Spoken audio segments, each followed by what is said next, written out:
right, hello, welcome to Adventures in Lollygagging and Friends. We are back after a week off, and we are playing more Otherscape tonight. Melissa and I were remarking how we haven't played a game in a week, and normally we play 3 or 4 games a week. That when I went to change the Twitch stuff, to announce and everything, I'm like, oh, hey, I don't need to do that because it's the exact same game. So save 45 seconds. That was pretty great. Didn't really use those 45 seconds right for on much. top. But, Everything was just ready to go. Yeah. Also got my my shipping notification for my Otherscape physical items. Aaron got his a couple weeks ago.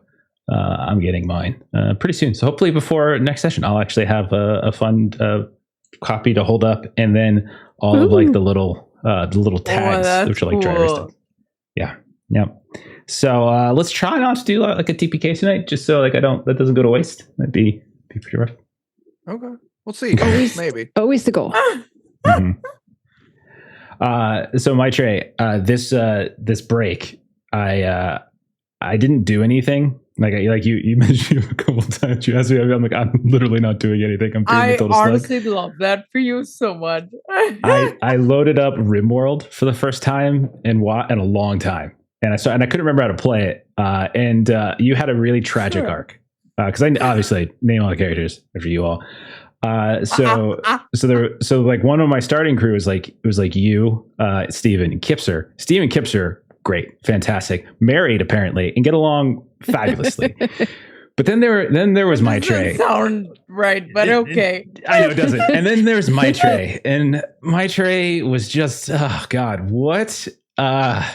Just very difficult, very difficult. Had a little bit of an attitude with everybody, and really, I kind of understood it after a while because you were lonely. Because there's mom and dad. Because I forgot to tell you that you were their kid apparently, and you just wanted a relationship. And finally, I got a 4th person who shows up in the colony. And the two of you, it was a long time. It was a really long romantic comedy arc between will they, won't they? They finally do, and it's oh, that's great. And I get the notification oh, they want to have the same room. I'm like, okay. And then right as I'm about to build a new bed for you to share, he gets killed by a bunch of mad wolves, and it was super tragic. Okay, I'm in love with this story. Yeah, it's pretty rough. It's pretty rough. It's doing way better. Every part of this story. It's doing way better than my other startup where I just had I screwed it up, and then I just had a free for all between it was Long, Jeremy, and Steven. And so those are the only 3 that were left, and so I just had them free for all each other. Long won, so I had Long eat their corpses. See, and that sounds right. That does sound right. RimWorld. Don't know what I'm doing, but it makes me laugh, and that's about it. Yeah. Anyhow, that is so great. Speaking of not knowing what I'm doing, guys, ready to play some Otherscape? Yeah, that's a pretty good transition. That's very good. I'm proud of that one. Okay, we are down to Joe tonight, but I think Joe said he might show up in chat. But get better, Joe. We'll see you next week. So.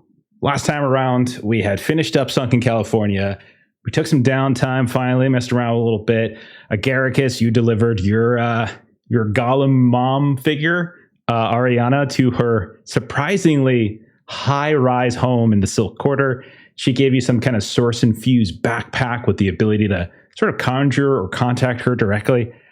You then returned for a little bit of time to the Valley in the Badlands, where you first realized sentience. Kind of recentered yourself a bit. Ivan, Mallory, the 2 of you went to check in on Reggie, who was Mallory's employer. As when we started the game, we didn't have Mallory. Mallory kind of came on board mid first gig.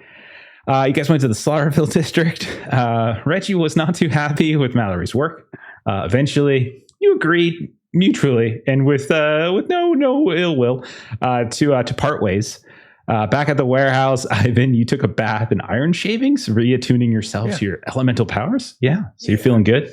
Feeling refreshed? Yeah. It's like an Irish Spring commercial or something. It really is. Yeah. Yeah. It's great. Wonderful. Yeah.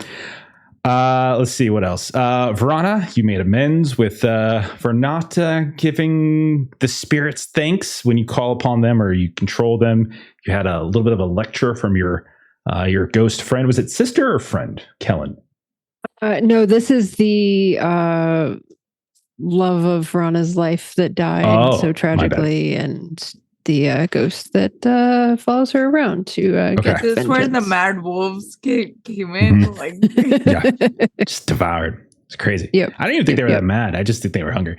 Then, Rika, you visited your favorite Ripper doc, though we're not in that setting, but you know what I mean. Dr. Yin's. You received a pretty big overhaul. You changed out a bunch of your augmentation, some of your combat-oriented stuff for a little bit more like appealing aesthetic stuff. You got an adaptable face that you tested out at the Imperial, which is apparently an industrial posh punk bar in the Rusgrid district, where you bragged about working with Laloba, a training progression that ultimately made its way back to her when she called you in for a new job. So all of you showed up. Laloba had previously sent a trusted extraction team led by someone she called Caden Harlow to grab a mid-level engineer from Ironclad Systems by the name of Ewan Martell. And only Harlow is overdue for a check-in. This is not like him. There's back channels, there's ways in contacting. He hasn't done any of those things. And no one has seen the engineer either. She hasn't been able to contact him. She hasn't been able to find him either, Ewan Martell. So your job specifically takes you to Circuit Heights, which is in the Red-Green district, which is where Big Red, the oppressive law enforcement force that is the direct descendant of the Mounties, that somehow made it from Canada down to Arizona Bay, which I think is a wonderful backstory that we'll have to delve into at some point. Anyhow, it's very much a powder keg. Local law enforcement has been really getting more and more oppressive, that kind of thing. And so that's essentially where we work it out. I think there are one or two things that you all want to do. We're still in kind of like this preliminary kind of collecting some info phase before we actually move into the district, move into the neighborhood to kind of begin the mission, so to speak. Was there any one or two smaller things that you all wanted to do before we start? nothing Melissa? for Rika, but I think the investigation can be done with the folks. I'm happy to support depending on what they end up doing. But All I right. don't have anything. Well, I think Melissa, did you have one or two things you said you wanted to do before we got on stream? Yeah. I wanted to see if there's anything that could be found about sort of this like Scarlet Rise building. In case we need to kind of get in there, and then see if there's anything. So we saw on Ewan Martell's social media about the woman feeding his fish. So I wanted to see if there's anything about her. Okay. Okay. So I want to roll on this one, and this one's going to be a tracked outcome, and we'll see how good you do, which might determine what kind of information you might get access to. Right. I should probably get my dice out if I'm gonna roll dice. We haven't played in a week. A week for us is like 3 months. Okay. So what kind of pool can you put together here for and sort of learning this info? What do you think? I got nothing. Really. Nothing. I roll. Yeah. I don't really have much in the way of anything. Okay. I can roll anyway. This is really just like, since this is really just kind of doing basic. Yeah, it's just basic social media stuff. Like, I'm not looking to hack anything. I'm just looking to see, like, you can roll. You can roll without anything too much. That's fine. Okay. So just a straight 2d6. That's a 6. Okay. So yeah, you're not, I mean, like, technically that's a fail. There's not any real major consequences. You're really just kind of looking into as much as you can about this place. All you're really able to find on the broader cyberspace, it's an apartment complex somewhere in Circuit Heights. It's not particularly economically well off. It seems to be kind of on a lower socioeconomic bent, but there's really nothing beyond that you can glean, unfortunately. Okay. Okay. All right. So any other preliminary bits? Okay. Can I actually piggyback off of what Rana just did? I know I said it didn't have anything, but I just thought of something. I don't know if this would work, but I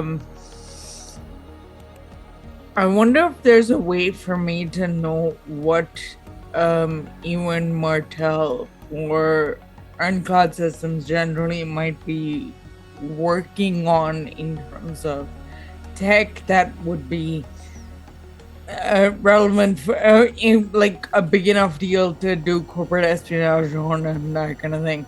And I have a corporate investors tag related to like my tech. So some of the pieces that I have are. Yeah, I'll stop you. That's not info that you would be able to get just kind of on the broad cyberspace. That you would kind of really need to start digging into their private domain, which is like an in-mission thing. It's definitely possible to get that kind of info. It's just not necessarily from the outside. Okay. That's it for me then. Thank you.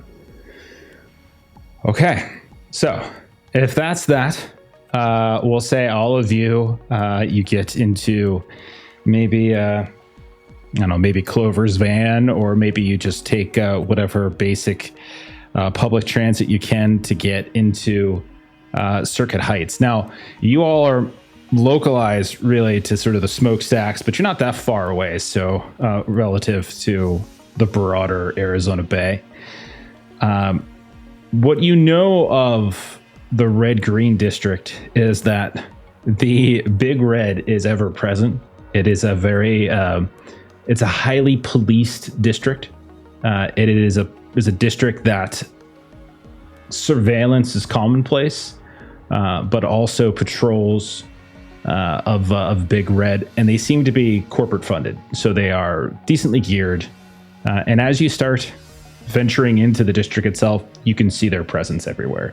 You can see control vans, you can see sweeper drones in the sky, you can see packs of people moving about, and this is just in the broader district. But when you follow like your route and you actually get to the large neighborhood of Circuit Heights, which is kind of flanked on the east side and the west side by these very toxic, very polluted rivers that kind of give it an impassable effect east and west. There's bridges that come and that kind of cross it here and there. But when you venture into it, you realize trying to cross one of the bridges that there is a literal security checkpoint, and you can see that there are vehicles and there are pedestrians and there are people on other types of other types of transport, whether it's bikes or something like that, all effectively having to speak and go through some kind of checkpoint. You can see what looks like these almost tank-like vehicles that have blocked off straight passage into and out of the neighborhood itself. And there are more than a few, and by that I mean there are several of these figures that are in this kind of not a full body exosuit, but rather these kind of matte red torso. Almost looks like it's some kind of chest-based like breastplate. It's in. You can see they all have these tan helmets, and they are inspecting like anyone who comes up. There's what looks like turrets popped up in some of the these tanks, behind which there's definitely an operator, and you also see buzzing around like mosquitoes and gnats or something like that. They're all these baseball-sized drones that are just like click, these big red eyes floating in the sky as you come up. Do you all approach together? Do you all come up like the whole group of you? Do you split up? Do you go half and half? What do you think? I would say split up. It would be less suspicious. Okay. Not that they're suspicious of us, but we may happen to be a suspicious-looking group of people. Okay. Let's call it Group 1. Who do we want to say is in Group 1? Okay, Mallory. Yeah, I'll be in group one. Okay, I got Mallory, Agaricus, and Rika. Okay, so we'll say the three of you approach. We'll put Vrana and Ivan and Clover in the other group to split it evenly. So group one, Agaricus, Mallory, Rika, you come up. You're waiting around in this line. You hear people like vendors with push carts. You see there's like folks. No one here looks to be in like particularly high esteem. Like everyone in the line that's waiting to go in. They have like this tired, resigned look to their face. You don't notice anyone coming out. You're not sure if that's a different bridge or different checkpoint, but whatever it is, it's only people that are coming in. The line doesn't take very long, 5 minutes. It's not that long, but eventually the three of you approach, and a very large, heavily armored, heavily augmented figure with a huge gun that's just crossing across their chest, steps up and calls out to whom? Who wants to take the spotlight here? Who wants to like be the lead in this situation? I think Rika would be good because she just took a whole bunch of like facey type Face stuff. stuff. Yeah. Okay. She definitely already has stars in her eyes. Okay. So you step up, and he's like, identity and purpose. Rika, last name, and just here to hang out and just here to see a friend as Silver Knights. Identify friend. Calden what's his name? Harlow? Harlow. Caden Harlow. Okay. Caden Harlow, thank you. Okay.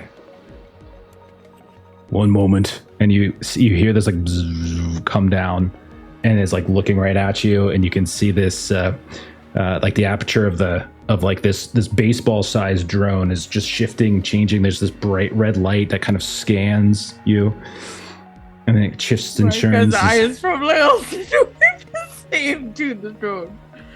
And then he turns back to you. There is no citizen in Circuit Heights by that name. Please state another. And you can't see his face. His face is completely obscured by this sort of tan, matte-colored helmet that he's wearing. Right. Well,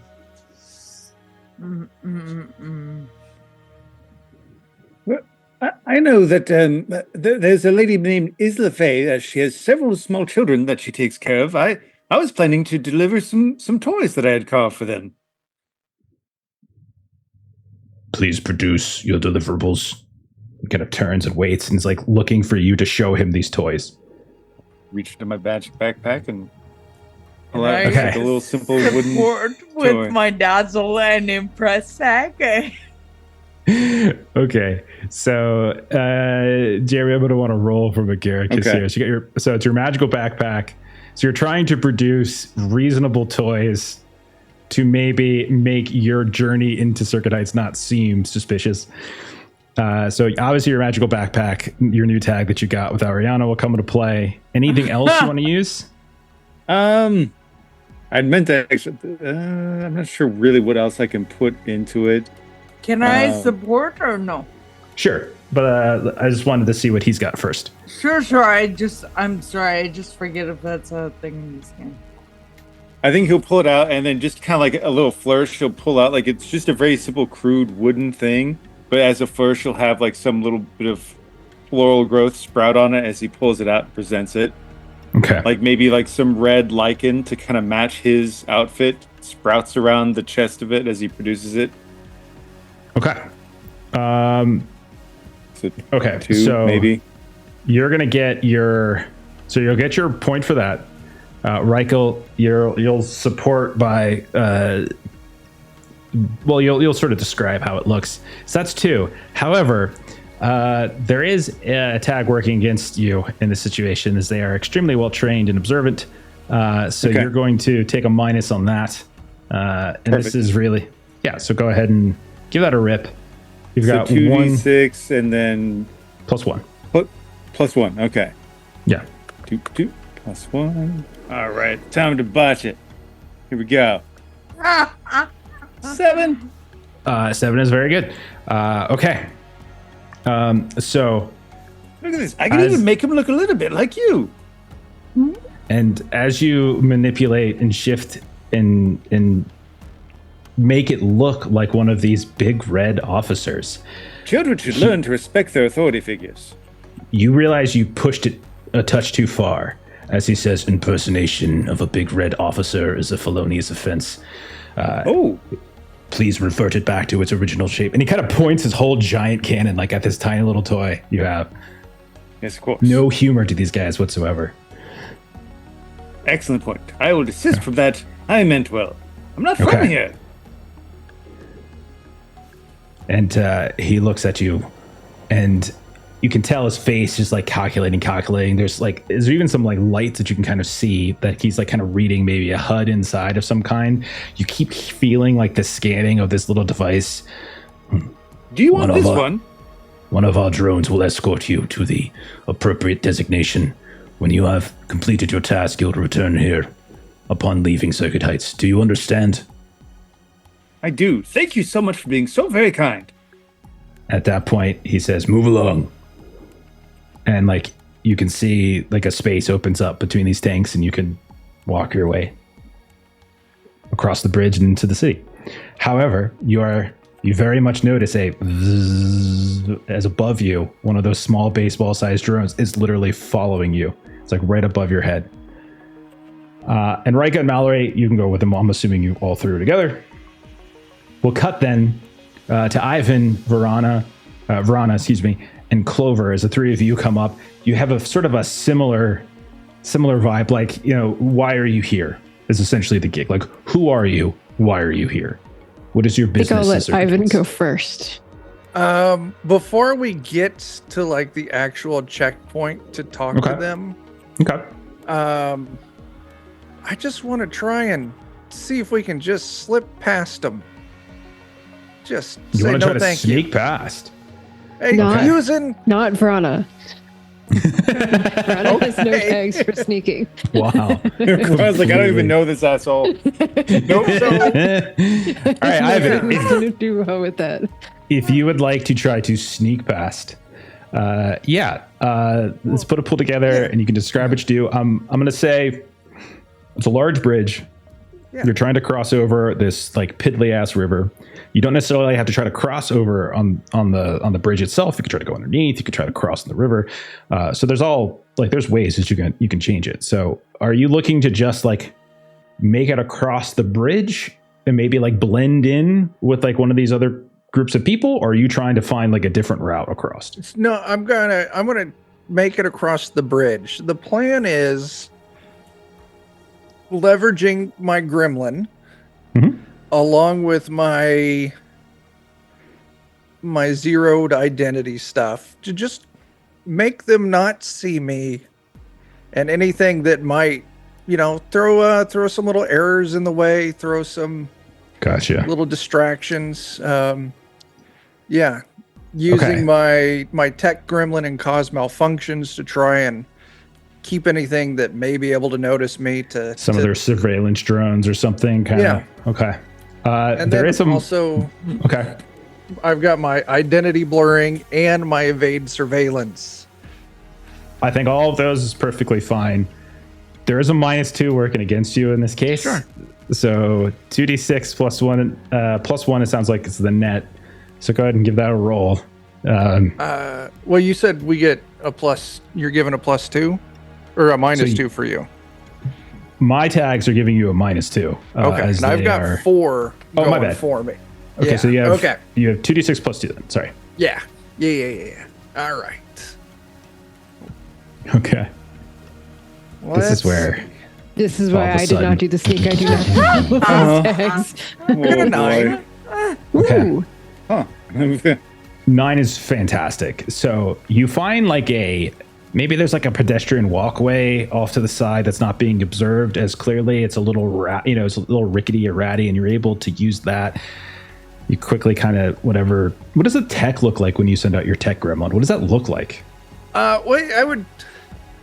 He's kind of like invisible, but it's just like I see my little gremlin. I think I named him Left.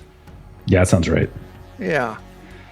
Just kind of zipping between different pieces of electricity, almost like little shots of electricity going through. Maybe I see him like crawling on some big red's face or something like that. Give his camera a lick to make it flicker out just at the right time. Jumps on another one and, like a exosuit leg servo, like twitches at the right moment. It kind of causes him to look down at it while I walk past. Okay. I'll say what... Since 9 isn't like a complete minor consequence, Sure. As you make it across, you notice as you like step off the decline from the bridge, you're pretty sure you've avoided any of the drones that were again flying around like gnats. You notice though, as you look down the street, that their presence is everywhere. Like there's patrols on the street. There's more drones in the sky. You can see that there are like active checkpoints at various corners of the neighborhood, but none of that seems to like really like draw your attention at this point. But you do notice that there is a figure like in an alleyway that is not dressed in like this big red kind of gear, but they're holding up this like some kind of old tech. It doesn't look like anything. It doesn't look like anything that you would find at any sort of like Electromart here, right? It almost looks like an old Polaroid, and you just hear and something kind of feeds out, and then they quickly disappear out of view, and you're pretty sure your figure is on whatever it is that they took. So that's the consequence. Someone else saw you, is essentially what it is. Okay. Okay. Verona, you decided not to go with Ivan, which means, what do you say when you're asked business and who are you and what's your business here? So Verona is going to... So basically the story that she's going to go with is that she is here to surprise, and she also was using the Isla Faye name. Okay. And then she is just going to waterworks this that I'm going to pulling off of tragic loss and nothing hurts more than this. So basically that when Verona's partner died, Isla was there for her, and it was just so sad. And so Verona tries to make sure that whenever she gets an opportunity, she comes and visits Isla, and just unprompted. I don't need your whole life story. I really, just a simple 2 questions. Her support means so much. I hear you in what you're saying. Right. Goodness gracious. Just shoot her. Okay. Give me your roll. Okay. So basically, like, you're going to get across. It's just a question of in what state, right? Do you have something following you like Agaricus is, or do you have somebody else maybe kind of saw you and what you did? Or do you get across scot-free? It could be anything, those types of things. And that could change. I cannot roll tonight. That is the second roll in a row of a 1 and a 3, which totals to a 5. Okay. No, it doesn't. It totals to a 6, but either way, that's still a fail. Sorry, can't do math. Do you give your full name? Just Verona. Okay. Because that's like all she goes by, so it's sort of like a, Okay. One of the things you've noticed is that some people, not everybody, has something like the big red, like, slap something onto their wrists, and that's what they do to you. And you see there's some kind of like band that they reach out, they grab your arm, and he's like, yes, it's a terrible story, I'm so very sad for you, and then slaps it onto your wrists. And you see this thing wrap around, and it looks like a timer, and it says, and it's basically counting down like 24 hours. Which is your allotment of time before you will be evicted in a more violent manner. And he explains this to you. Like, if you don't return to this checkpoint or one of the other checkpoints, this little wristband, it has other things it can do. Oh, okay. Can I ask what's going on? No. Off with you. Okay. And she's like wiping her. Okay. And then I'm assuming I had Clover with me. Sure. If Clover's with you, same thing happens to him. He gets one of these things. There you go. Joe's in the chat. Sorry, buddy. It's Melissa's call. She's going to get your hand blown off. It's amazing. Okay. My bad. So all of you make it across. Some of you in less valiant states than others. But Agaricus and Rika and Mallory, your group is kind of being trailed very, very clearly by one of these drones. Ivan, you're pretty sure somebody else caught sight of you, but they didn't say anything and they didn't alert Big Red. Rana got the worst of Rana and Clover have the worst of it, as they have literally been marked. And you could put this as a tag in your sheet. Okay. You just put time bracelet. That's fine, or manacle or whatever you want to call it. Okay. Time bracelet is much more preferred than manacle. Yeah. So you all make it into Circuit Heights, and immediately what you kind of notice is that there's a lot of vertical chaos going on in this section of the city. You can see these huge skyscrapers above you, all of them illuminated at various levels. Jagged teeth. You can see these makeshift scaffolds here and there. Skywalks crisscrossing all over the place. As you look up, it's almost like vertigo inducing, right? You can see dangling cables here and there. There's the smell of ozone that just seems to permeate everywhere. There's like sewage and stuff that has kind of started to sort of muster out of like some of these like side vents like along the street. But you can hear tons of like patrol drones. You don't notice like any cars. Like there's nothing here. The only vehicles that you see are like these big red patrol cars that just move past.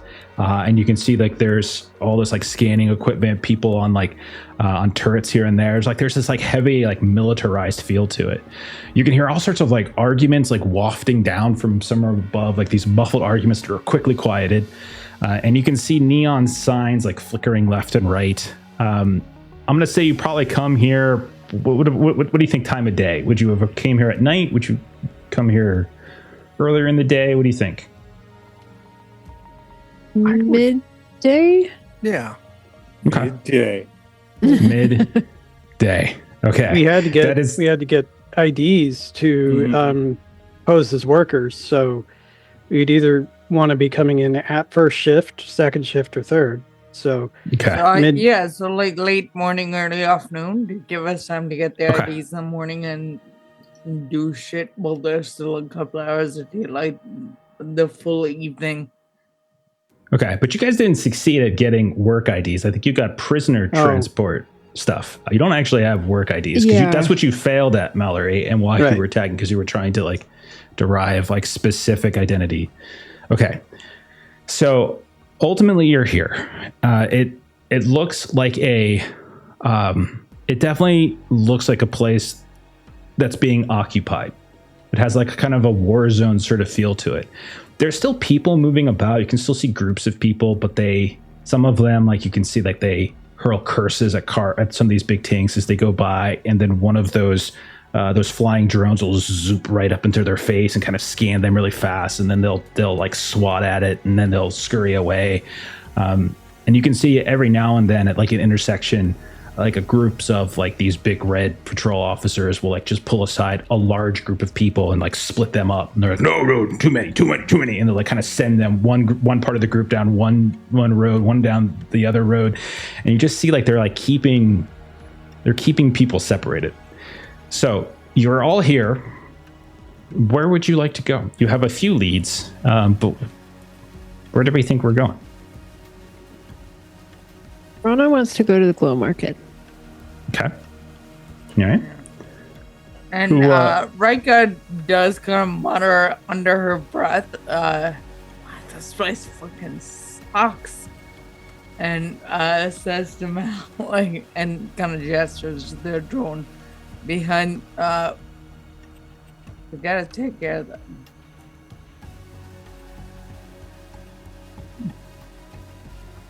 But yes, glow market. Glow market's good. I mean, we should also follow up on that guy's apartment. because he may have something we can steal to make gaining access a little easier. Yeah, absolutely. Hey. Do we want to do them like separately, or do we want to like do one first and then the apartment? Hey, we kind of got to go to where Agaricus said we were going, right? Because he looks up at the drone.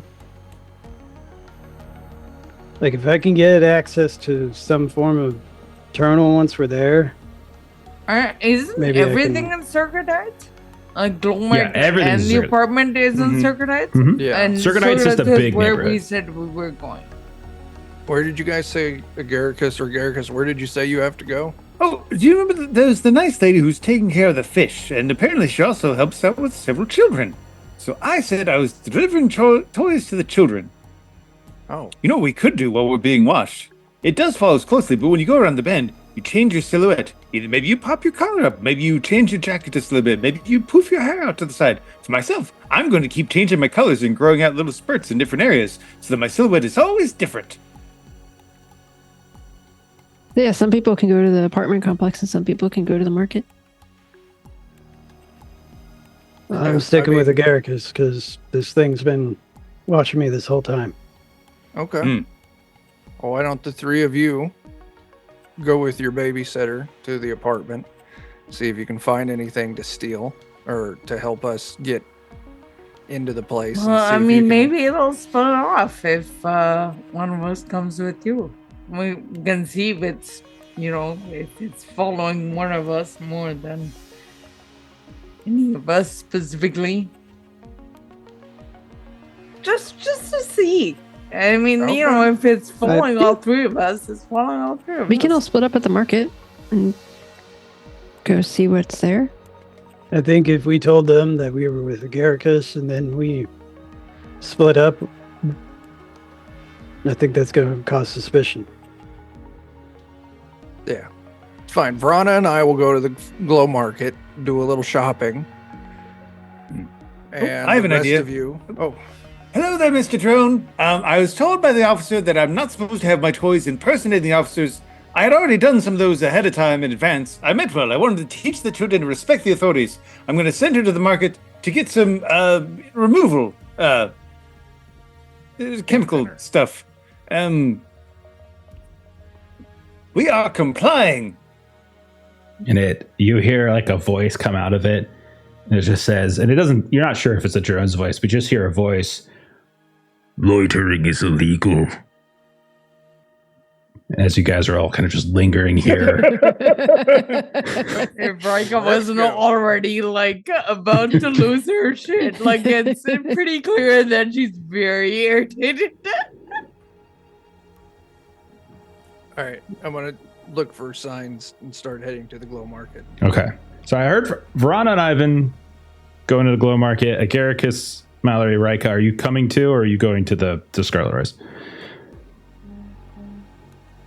From Oh my matter God. perspective, I really would like to know what this drone is gonna do if we split up. So Okay. Way to if there's find out. no specific reason to want me at the apartment, I'd like to go to the Glow Market just to I think you should. I just told the drone why you're doing that. Okay. Then the drone has to make a I choice. will join Ivan and Verna at the Glow Market. All right. So Verana, Rika, Ivan, we'll say you head off to the Glow Market. Agaricus, Mallory, and then we'll say Clover will head off to the apartments. Okay. So the three of you it's not too long. It's not like you're in a neighborhood, not a full district. And so there's several blocks it's as vertical as it is kind of like sprawled in the ground. So it's a very big place in all sorts of different directions. But if you ask some basic people on the way, it's not hard to find this place they call the Glow Market. When you get there, you notice, first of all, that there is significant big red presence, but it all seems to be around the perimeter of this market, which is otherwise you can see it's sort of nestled between these two large buildings, kind of in this open kind of parking lot area. It definitely looks like it's like a more labyrinthine type network of alleys that kind of descend or converge on this big open space. You notice like there's all sorts of like food stalls, there's tech shops, there's like these big underground, like there's like signs that kind of pointing underground as if there's more services beneath.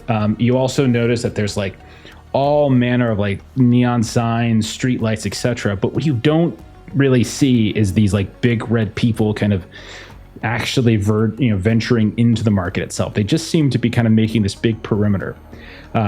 When you kind of come up to the entrance, think of it kind of like a flea market, right? There's big bustling flea market, and you can see that even though it's like midday, it's still kind of dark just from the towering buildings kind of cutting off some of the light. And it's very pungent. There's like you can smell like foods and other things kind of wafting at you. But you kind of come up to it, like the entranceway, and someone kind of shines like a quick light at you and then just kind of gives you a head nod to go inside. And as you do, the whole place kind of just unfurls around you.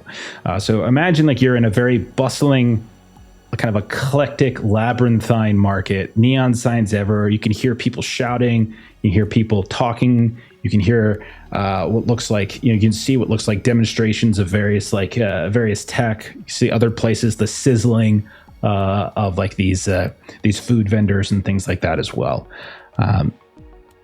What would you guys like to do while you're here? Did the drone follow me or them? No, drone followed Agaricus, because that's who was making the toys. So. Okay. I want to get some food. Okay. Some snacks. All right. Like if they got like a cookie vendor. My goal is we're here to find information about the district. Mm-hmm. I'm going to look for, street urchins, hungry looking kids that I can ply with cookies to see if they can, like, how do I get around this place without getting caught, without being noticed? So that's kind of my goal. Okay. Getting food's not a problem. I'm assuming you all have pocket cash, credits, etc. You can buy food. That's not an issue. So if you're looking for something where it's just like, like cookies or something that like little street rats might get, that's not hard to find. There's lots of like kebabs and like, street food, like anything that you can kind of hold in your hand basically. And so most of it is like savory, but there's plenty of things that you can buy that are more sweet inclined. Sure. And you do see that there are kids moving about here and there. But one of the things you notice, Ivan, is that they don't seem to like be the usual kind of pickpockets, right? You see them instead, like they're runners, like they're like taking messages from like one stall to another, or they're delivering something here and there. But as you look around, you do actually notice a distinct lack of them like casing people that you might see in any of a number of other markets and stores and vendor halls that you've seen elsewhere. But yeah, you can easily converse, like intercept one or something like that. Yeah, absolutely. I'll flag one down. That's not the kid's voice. He sounds like that's the kid's voice. Hey, how you doing? Hey, what's happening? Hey, buddy, can I help you? What do you need? So, I'm looking for information. Who do you work for? Who do I work for? I'm self-employed. Okay, that's even entrepreneurial cooler. Spirit. That's awesome. I got some extra sweet kebabs. You want some? Sweet. You just gonna give them to me? Yeah, for knowledge. You're self-employed. I need information, so I would like to gain information from you in exchange for tasty snacks. You want to give me snacks, so I give you information. I'll give him a 20 then. 20? 20 what? I don't know. Friends. The standard unit. You bribe him with money too. Yeah. Okay. What kind of information do you want to know? So we're looking. We need to get in to the Stratus building. Kind of like looks at you sideways at this point. Just kind of his head veers back and he looks at you side glance. Why you want to get in there? That's not what I'm paying you for. I just need to you see if you know or maybe know someone that could get me some information on how to get in there without getting super shot dead immediately. Well, I mean, you see those guys outside? And he points to all these big red patrols that are kind of looking at. Yeah, I would like to not get arrested. Oh, well, that was going to be my suggestion. Yeah. The precinct, their precinct's like the bottom of the building. And then like Ironclad's got all the big floors up there. I never been up there. They don't Only really on the bottom floor. Well, that's what Big Red is. They hauled off my uncle. He's been in Holden for a couple months now. A few others here and there. But in terms of like how to get up, like, yeah, sorry, guy, that's beyond me. You should talk to and he stops for a second. What was her name again? I seem to have forgotten it. Oh, anyhow, well, that's a shame. You enjoy the glow mark. And he turns around. Wait. Verona, Rika, I need some more cash. Oh, yeah. Okay. I'll hand over some. Give me creds. a minor roll for this. This is going to be a tracked outcome because I want to see how much information you can just get from him. Okay. So put a pool together. For getting cash? For just chatting somebody, chatting this guy up. You could take, I'll say, just as a story tag, you can take the fact that you got some sweets, so you can take that as a +1. That's fine. Okay. Has a soft side. That's what a tag. I'm thinking. If I kind of talk up his uncle got locked up, Okay. I was in there, maybe I could see about doing something. Get your uncle out, maybe. Okay. Yeah. Nothing working against you. So just go ahead and 2d6 plus 2. 2. Yeah. 11. 11. Okay. That's fantastic. So basically so in terms of what that's going to give you, since this is a tracked outcome, I was saying tracked because I want to see how well you did, and that might determine how many people or leads he gives you. So you could spend as your effects, you could discover, and you could basically spend all 3 of the power that you would have gotten, 2 from those that you spent, and 10 from being such a good success. And essentially kind of get 3 names like he could give you. Okay. Yeah. All right. Okay. Well, you could talk to so I lied before. I'm not independently employed. I'm actually a contract service person. I work contractually. Currently, my contract is being held by Nova, and he kind of points in a direction where, you can see there's some sort of tall, like holographic tower, and you can see swirling around it. There is just this bird. Go past that, and you want to look for there's a back alley. It doesn't quite go all the way out into the street, but she's got a small hidden stall back there, only for people who know where it's at. And then you could talk to Milo. He's over by the garage. I don't know for sure, but I think he's word is he's got some sympathies with the analog. So if anyone knows how to stick a thorn in the side of Big Red, it's them. So he might be able to give you some info. And then if you don't mind getting your noses dirty, you can check out Tino. And he's looking around. He says he only sells hollow novels, but if you ask him for the special list, you can see some of his other tech. But he's kind of a skinny guy, lots of tattoos. He moves his stall every time this thing starts up. So I don't know where he is today, but he's around here somewhere. Anyhow, Good luck. Yeah, man. Thank you. And he kind of snags the rest of your sweets, and he runs off. Okay. Fantastic. Okay. So Rika or Verana, I'm assuming the three of you are together. Like you guys are in the same general area, but like that was my thought because I yelled for you to help, so that way at least you guys know the info.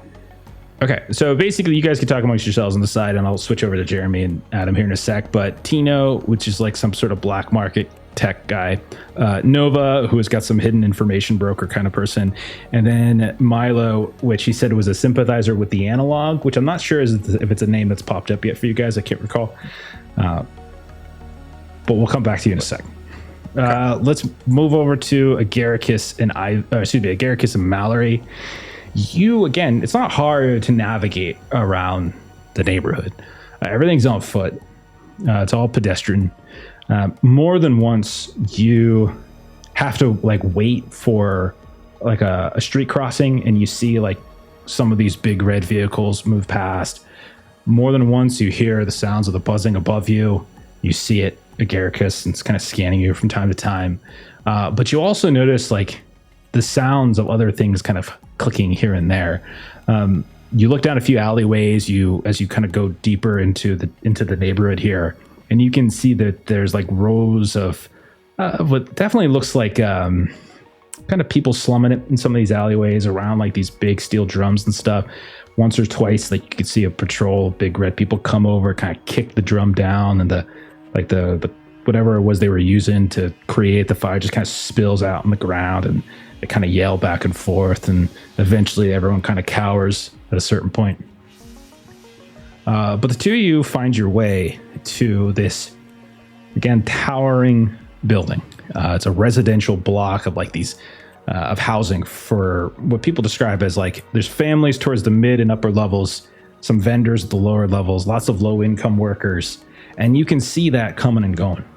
When you're walking kind of down maybe a side alley to find your way around to the front entrance, occasionally you see some kind of graffiti here and there that like seems to take some various disparaging comments towards Big Red and such. Some of it seems fresh, some of it seems like hastily painted over here and there. And you find yourselves, as you kind of come into the main floor, this very crowded, chaotic lobby that looks more like a series of small shops. As you see kind of people shouting out here and there, you don't really notice just from like eyeing it, like anyone's really exchanging funds. It looks more like a bazaar for people trading this and that, right? No one here is dressed particularly well. You definitely get the sense that this is sort of a lower kind of lower socioeconomic kind of deal. Which one of you takes the lead as you get here and try to navigate and find? Is your goal to find Isla? Is your goal to find where you and Myrtle live? Like, what's the idea here? I feel like if we find Isla, that can be our front, so to speak.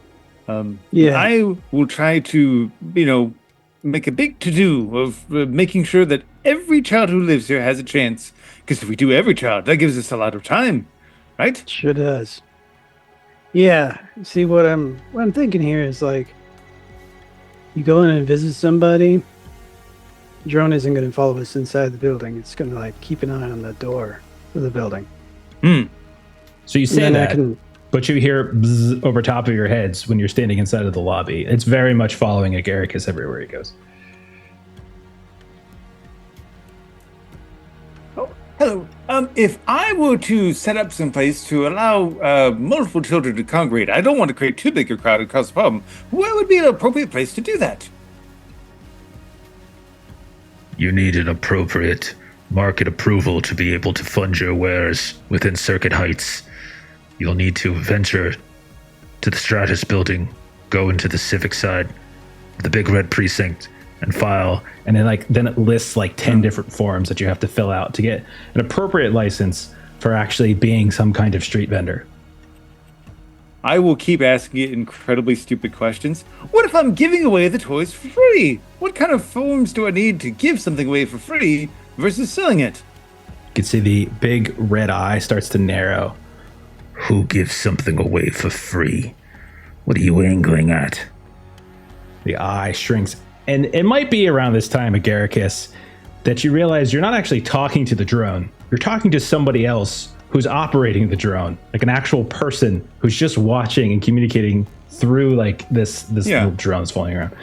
I mean, Agaricus kind of gets that, but for the most part, he's intentionally trying to like ask it multiple stupid questions, hopefully giving Mal the chance at some point maybe to do something else. Well, you see, I'm mostly plant or mushroom, depending upon how you look at it. I don't really need money, but it seems like people here need things, and I can give things, and so I thought I would. I'm just a plant. I'm not very smart. Hey, which room is she in? Can you help us? Which room is it, Isla in? No. Alright. What's her last She's name? in room no. What's her last name? Yeah, he's not giving you info. He's not your No, friend. I'm talking to Agaricus. Yeah. We did get it earlier, but I don't remember it off the top of my head. I apologize. Isla Faye. I know it's Isla Faye. I don't know that we know her. No, that's her room name. number. Isla Faye is her name. That's all you really know. All right.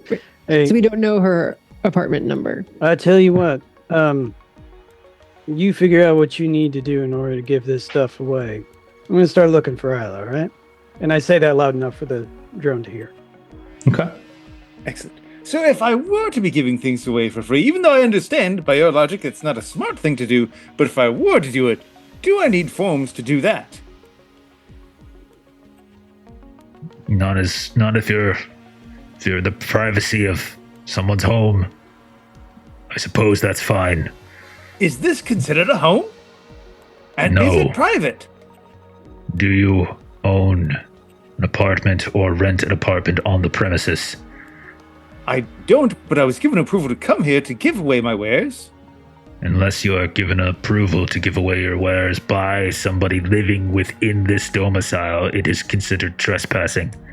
I see. I will make sure we get that approval. You're so helpful. Thank you. What's your name, by the way? You don't hear anything at all.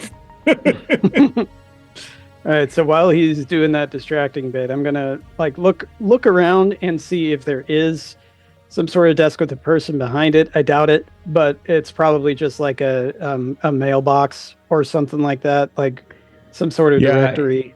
You're basically you might be able to find a directory. I would say this like I said, this feels more.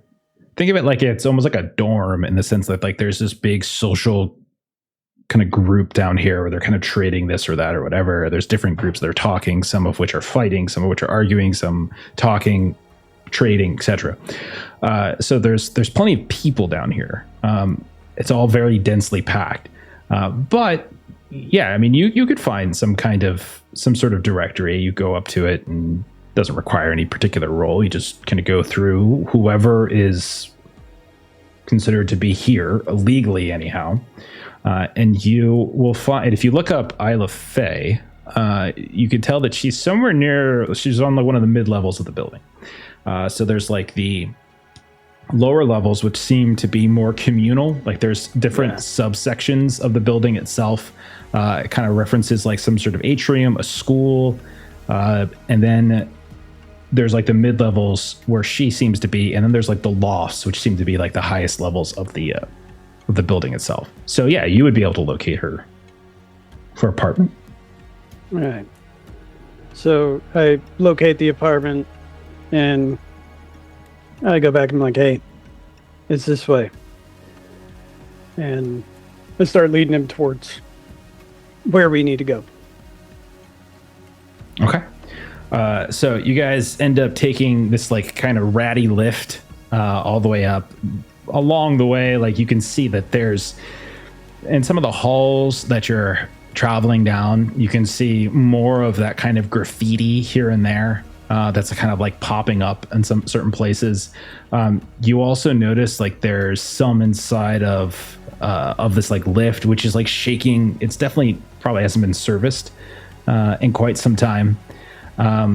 But eventually, you two kind of get let off. You hear like the ding. The whole time, by the way, your drone's been inside here with you. It's been buzzing around. It moves extremely fast. It's small. It's agile. It's just constantly zipping around. It's very easy for it to keep up with you. And then you find yourself going down the hall. You can see that there's some people who are like kind of slumming in the hall, like little tents and what looks like sleeping bags and such like set up out in the hall. Again, lots of like graffiti here and there that seems to, again, all sorts of different aspects about why Big Red is bad and this and that. But eventually you find yourself at the door, knock on the door. The woman opens it. I'm assuming, is that, should I not assume here? The two of you. Yep. Okay. Yeah, we're going All to right. see her. Okay, so the door opens up, and you can see middle-aged woman, kind of tall, you would say, neon kind of pink hair. That is, you can tell she hasn't dyed it recently. Like you could see some of the natural kind of more blonde color starting to come through again, and you can see it's got like this loose braid. It's not particularly well fixed. It's kind of frayed here and there. She looks like a person who is busy and tired. She's got this like patchwork shawl that she has on over top of like this just jumpsuit that's got smudged with paint and soot and stuff. She takes a look at the two of you. She looks up at the drone, and then she looks back at the two of you again. I look over at Agaricus. Oh, hello. My friend is a man of much smarter questions than I, but I was thinking I have the ability to provide the children here toys that they could modify and personalize as they see fit. I could grow fauna in various colors. They could prune them as they see fit. They could have it the shape that they like. I don't want to charge anything. I just want to provide them with something that might help them be occupied and creative and happy. And I heard that you are somebody who has an interest in helping the youth here. I run the school, yes. So you're telling me that you're some strange man shows up on my doorstep and is wanting to freely give out toys to children that no one else cares about. That is You exactly right. recognize- My friend Mal has more important questions than I do, but that is what I would really like to do.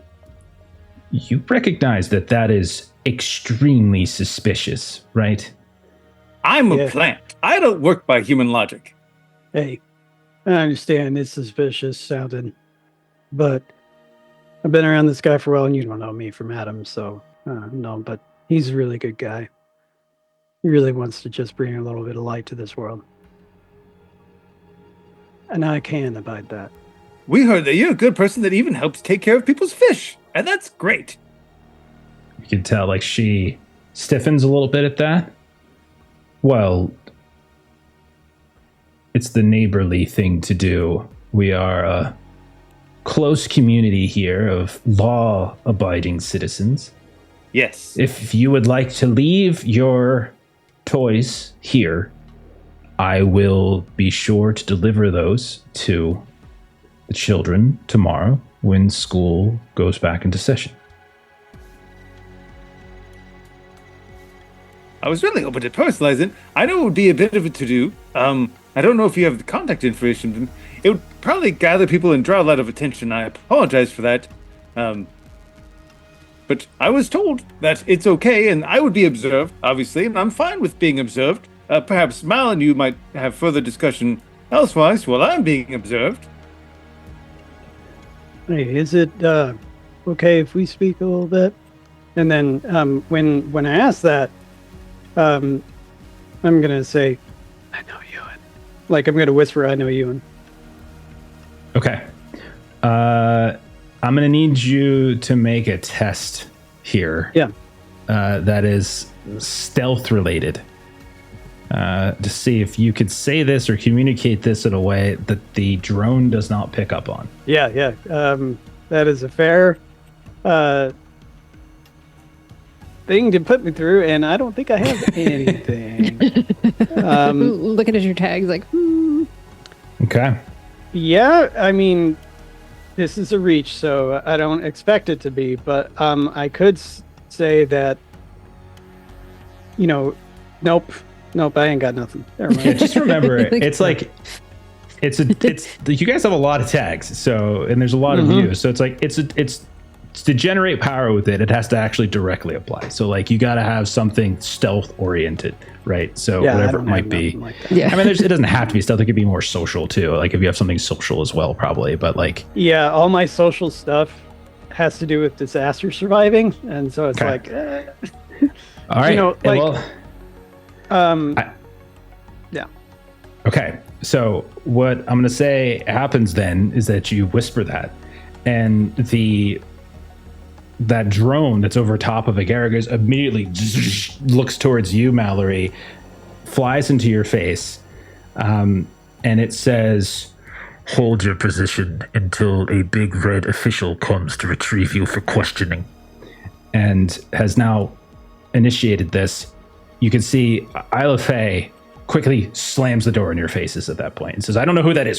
Slams the door, and you guys are now in the hallway with this drone that's kind of flashing lights and continues to repeat that phrase of hold your position until a big red official comes to retrieve you for questioning. I'm going to cut from there. You two can talk about how you want to handle that. And we'll check back in with the Glow Market crew to see how that works. Okay.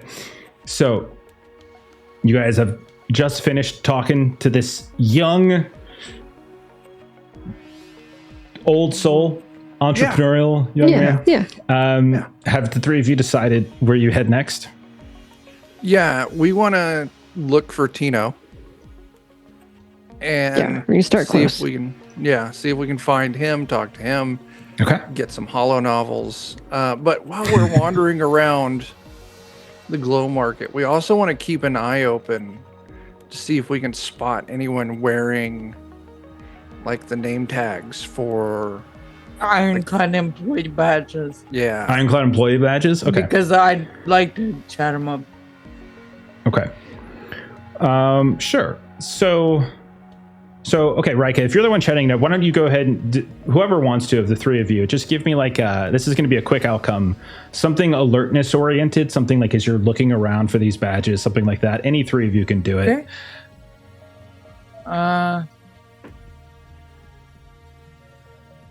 The only thing that feels like it could work for me is corporate investors and work for new roles, only because I feel like that might let me know what looks like an employee badge. But that feels like a bit of a reach. I'll take it. Unless somebody has a better set of tags. More direct. I don't think so. Okay. Then yeah, give it a roll, Rika. That's fine. We'll take that one. All right. That's 2. So 2d6 plus 1. While you're doing that, thanks for the raid, AMPZND. Not bad. Awesome. Thank you. Was that Eddie in chat? What's up, Eddie? 7. 7. Okay, 7's a success. It's it's a mixed hit basically. So the way I'll treat it in terms of like mixed hit is that like it's not so much like you're gonna get any kind of like negative status here, but you find somebody. Looks like they've gotten off work. Like we were saying, maybe it's afternoon or something like that. They've definitely gotten off work. Like they're dressed in some office like gear, right? We'll say it's a woman, maybe in her mid 30s or so, and she's kind of got the power suit on. It doesn't look like it's the most impressive of power suits. It definitely looks like it's an off the rack kind of suit. So you don't think you found like a particularly high level member of Ironclad, Rika, just from your quick assessment of her. But you can see she's just sort of moving about the market and like kind of looking at different stalls and sort of looks like she's eating lunch or something. She's eating some kind of like kebab, or she's just sort of picking at it here and there. When you approach her, and how do you approach her, Rika? What do you say as you do this? I want to use my new tags. Okay. So I'd like to fake a meet cute where I like knock the kebab out of her hand and like bend down to pick it up and I'm so sorry. Okay. All right. And so I'm hoping to use my alternate face because I'm definitely like changing, like ducking behind somewhere and like chewing my face, something that is not recognizable, and impossibly good looks, and potentially dazzling press. So we'll get that in a second. I don't even know what you're doing yet. So like you found her. Just walk me through what it is you're doing, and you might not even need a roll. Like we can absolutely flavor the interaction as like you just kind of as a way of getting into the conversation. So you come up, you do the accidentally bump thing, and you knock her kebab onto the grimy ass ground, and yes. That's where you're going. What's wrong with you? I'm so sorry. I'm gonna pick up. You're gonna buy me another one of those. Of course, I'm gonna buy you another one. So you turn around and quickly get her a replacement, and she grabs it and she's like, "Okay, good. Watch where you're going next time." She starts to turn. Actually, just a moment. What's that? Do you want some company while you eat? Do I want company while I eat? You want my company specifically? You want to watch me eat this? If that's what you let me do, to spend time with you. Do you make a habit out of knocking over women's food and then asking to watch them eat? Is this some weird kink now that I don't know about? No. Look, I'm really bad at this. I think you too. Okay, now we'll go for the roll. Okay, so you're kind of buttering her up a little bit. So yeah, absolutely. Okay, so now put your pull together. Yeah, put your pull together. What'd you got? We've invented a new kink for just love going to the markets, knocking food out of women's hands, and then asking to watch them eat the replacement. Sounds like an Eli Roth movie. Well, we already have the thing in mouse, so it's not that much of a leap. Impossibly good looks and alternate face are the two that I had in mind. Okay. I think impossibly good looks and dazzle and impress probably makes more sense. Because alternate face, I think probably works if you're trying to like hide your identity. Like not get recognized. This woman doesn't know your identity. That makes sense. You know what I mean? But I think dazzle and impress could totally work. That makes sense. All right, sweet. And you did knock her over, so you could say intimidate. No, I'm just kidding. No, all right. Yeah, give me a 2d6. We'll make this a tracked outcome. We'll see how good of an impression you make on her. Okay. So 2d6 Sweet. plus 2. That's a 9. Okay, that's pretty good. 9's not. It's not a what's it called? A like critical hit. It's a mixed hit. So it's like she's not like. It's not love at first sight, okay? But she is receptive. You can see she kind of like, she kind of like quickly like puts her hand up in her hair. So, you're forward. So you spent 2 power. You just want to spend like 3 power to give her like a flattered 3 status or something? That would be great. Okay, so we'll say like She's flattered 3. Okay. Are Rana and Ivan around while this is happening, or is this a solo mission for Rika? I am hanging out slightly outside of where this person. I don't want to mess up Okay. Rika's, mojo here. So Okay. You want to cramp her Rana style? has found a stall of like hollow scarves or something that she's intensely but fakely looking through. Okay. Okay. So, are you always so forward?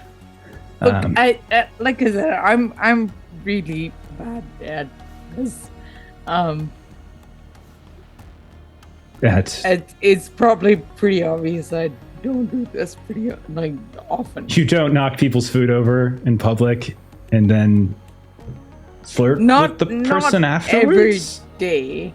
Not every day. Do you want to sit? You look around. There's not really places to sit. Like there's just really the ground, which is not the most sanitary. Then I walk. won't even ask. We can just walk. I think. Yeah. She looks around, looks back at you, like on the ground. So you're with Ironclad. Oh, and she quickly sees her. She left her tag on. And she kind of quickly grabs it and hides it. I work in HR. nothing fancy. I like your suit. Oh, it's okay. It's not my best. I have a better one. You look pretty in that, so I bet you look pretty nice in your best suit. Well, that's well, thank you. That's very nice of you. You caught me. It's been a bit of a week. So I'm sorry if I'm a little short-tempered. But listen, I knocked your lunch out of your hand. You obviously work very hard. And this is, I'm sure, not an easy place to work. No, you can. Want to tell me you can say about that. your week? All of it's above my pay grade. Just, shit rolls downhill. Is that the phrase? Some of the execs. And Rika laughs. The execs up on the 30s there are dealing with something, and that rolls downhill to us, and then some sort of theft and R&D, and somehow it comes down to us, and now we're going through employee files. Why do you have to deal with theft and R&D? I thought you were HR. Well, that's the thing. They think it might be. Should I be saying that? They think it might be. I'm sorry. They think it's a leak, and they want to, so we had to put together dossiers of all the different employees at this campus site and who had access to this or that and the other. It's just, and this is all on top of my actual job, which of course they still want me to do that at the same time. But do they pay me extra? No. Do they offer overtime? No. They don't do anything like that. So, no, of course not. Yeah. So I'm sorry if I had a short temper, but they make me so fucking angry sometimes, They're just, of course they do. I mean, that's absurd. Look at you. Thank you. Hey, what do you do? I'm sorry. I should have. That's rude of me. I just pick up odd jobs here and there. So you pick up. Okay, you're a gig economy. I get it. I met someone at the Ironclad through one of the jobs I did, some time ago. Really? You win something. It lost in such an end. Ewan, yeah. Yeah. He's an engineer. Yeah, I remember doing his paperwork. That's right. Yeah, he's been with us for, I don't know, 2 years or so. Well, I met him ages ago when Really? Yeah. I was helping. Once upon a time, I was an eel wrangler, and Ewan has some fish. Eel wrangler. Does Yeah, he? and Really? I had no Ewan idea. has some fish, and some of the fish came from the farm that I worked on. And Huh. Well, what a story. I don't know him personally. He works up in R&D. I'm in HR. We don't really. Is he one of the people that was giving you grief? This? Oh no! I mean, he was part of the roundup files. I really shouldn't be saying. I don't know why I'm saying these things to you. I really should be careful. You obviously just need someone to talk to. It sounds like you Right. are keeping a lot inside. And you can see she starts to get kind of nervous now because she starts to think maybe she said something she shouldn't, and you can see she's looking around here and there. Okay, well, it was nice meeting you, and thank you again for the kebab. I really need to get going. Yeah, no, absolutely. Hey, do you have a phone number or a way I can reach you? She just, if you want she me reaches to call down, you. she hits like a couple buttons on her wrist, and she just kind of swipes it in your direction, and you hear a bleep kind of show up, and you can see her contact info, Donna Lime, and it's got like her like kind of contact. I don't know if they have phone numbers, but surreptitiously presses a button to make her look like she's blushing. okay. And so she, thanks. And so she quickly starts like moving away from you, but she looks over her shoulder a few times and like kind of nervously smiles before she like quickly turns around, bumps into somebody, gaze and smiles back every single time. yeah. And then finally she's gone. Okay. Ivan or Vrana? Well, Vrana, we haven't heard from you in a while. What are you up to? Do you go? Is there someone you were looking to talk to here? I would say Vrana and Ivan were going to head to try to find Tino. Okay.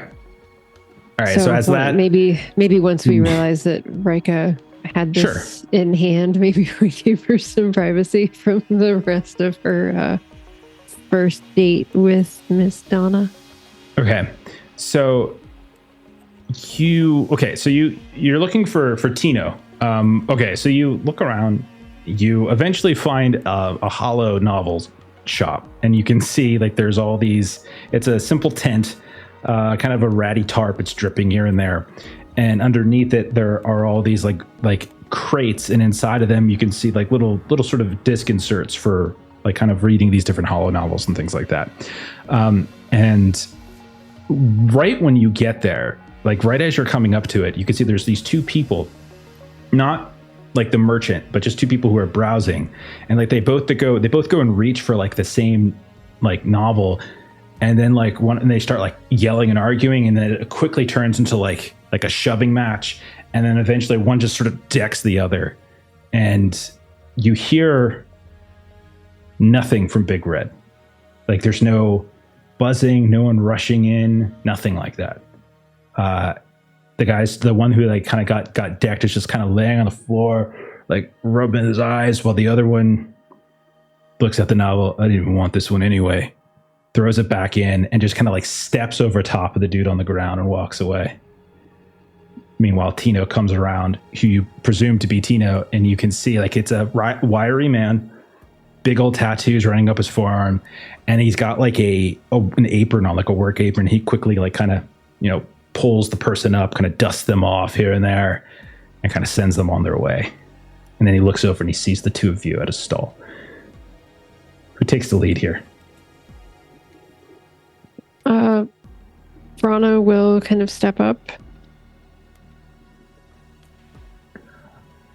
Yeah, can I help you? Is there something I can do for you? Yes, I'm looking to see what you might have. Looking Let me guess. You're a Mary Shelley fan, aren't you? You got it all over your face. You ever read any Mary Shelley? I have learned when one you of go... the original science fiction authors. Yes, I have learned when you go to purchase literature, you should take the recommendations of the seller. Well then, I've got not brand new, but freshly reinvigorated copy of Frankenstein, second edition, holo novel, ready right here. And he kind of picks it up and kind of holds it out in front of you. Look at that. It's perfect. Your whole, demeanor just kind of fits, right? Yes, I do believe this is probably about what I was looking for, so I will certainly take that. Also, curious about your, and she'll kind of drop her voice a bit, your specialist? I'm so sorry. I don't know what on earth you're talking. Everything here is what is available for sale. Tomorrow, I might have a different array of merchandise, and the day after, it's all about what I can scavenge around there. And you can see that he kind of looks around a bit, sees that no one's watching, and he kind of hits a button, and you see like this little like hollow display begins to overtake some of the tent, and it kind of almost makes like a duplicate of these big boxes where the holo novel equipment's there, and he slides them off to the side, but they still look like they're there. And then he pulls up something else from within, which you now realize is some kind of mechanism, and you can see like there's a bunch of like crates of stuff, and you can see it's like weapons, and like there's guns and grenades and knives and all sorts of stuff, and it's scattered, and some of it doesn't look to be in particularly great repair. But he says, this is the secondary market, if you are interested. I did not get that read for you, though. And Frana just sort of looks to Ivan, because like she hit the cover story, and she's kind of waiting for him to come in with the second part. Yeah. So, really, I got another friend that would love to see this stuff, but she's caught up at the moment. Listen. I'll be here tomorrow, of course. Come by. Be more than happy to meet all your wonderful friends, assuming they can purchase things. Yeah, well, money they have. Now, we were wondering, two things that we're really looking for right now, because we were kind of told by a little friend that you go with tech. Like, you can see good. The whole, while you're talking, he like picks like up one of the devices, and he gets like this like soldering tool out, and he's kind of messing around with it. Good with tech. Oh, you met one of the little runners told you over here. Okay, that's fine. Yeah. Yeah. Sure. I have some skills with preparing things here and there. If that's what you're after. Do you have items in need of repair? Well, we need one thing in need of disrepair at the moment. And Verona sticks out her wrist. Oh, you got one of those, did you? Welcoming present. What did you do to make them so angry? She cried at them. You appreciated this vibe. They did not seem to. Oh, well, they are... well, they're not in earshot, so we can speak freely. They're not allowed... Well, it's not that they're not allowed on market territory. It's that they let us have this little space. It's their way of keeping order. They are very particular about control. You see, it comes down from high up. But you want me to get one of these off? Well, I'm afraid to say that this is likely beyond my personal expertise. It's not that I couldn't do it. I could, possibly. But if I flounder, if my hands start to shake, which they do, well, it'll go off, and it'll take your beautiful hand with it. And I wouldn't want to leave you without a wrist. Oh, my. Would it do the same if you just tried to add some time Perhaps 24. Oh, look, 22, 3. It's a very interesting. It's a very interesting idea, I suppose. Well, sure, I think that's. I suppose I could attempt that if you like. It's Less chance really- of losing a hand that way, maybe? well, any tinkering with this is very dangerous. If you really want to get this off, there are people in the neighborhood who could potentially do that for you. Okay. So, follow-up thought with this. If we were supposedly, possibly going to be heading into Ironclad, for, Heading into yeah, for quiet... voluntarily. Yeah. For money, right? Oh, you all are on a job, are you? Yeah. You know, Do you got any information on something we could do while we were in there to get this thing off? well, I'm sure they've got the removal devices for sure. Somewhere in the precinct, no doubt. All of the big red offices carry them on them. So I would imagine they have them aplenty. You don't even have to probably get up all the way to Ironclad for one of those things. They've had those for years now. No. You could probably just, well, if you want to risk a whole riot crew chasing you down, you could try to, get yourselves in an alleyway, lure some big red folks down the alleyway, conk them over the head, steal what you got to steal, and hope that the drones didn't see you. You could always do that. That's an option. So, anyhow, Real quick, 2 more questions. there's a lot of questions. I'm losing These a lot of tiny business. ones. As you can see, the more time I spend with you, this deluge of readers here, and you look around, there's no one in line, are just, I'm losing money each moment I talk to you. Yeah. Where's the garage? You had talked to Milo? Yeah, he's over. He probably knows better who to talk to get that off. He's a little bit of a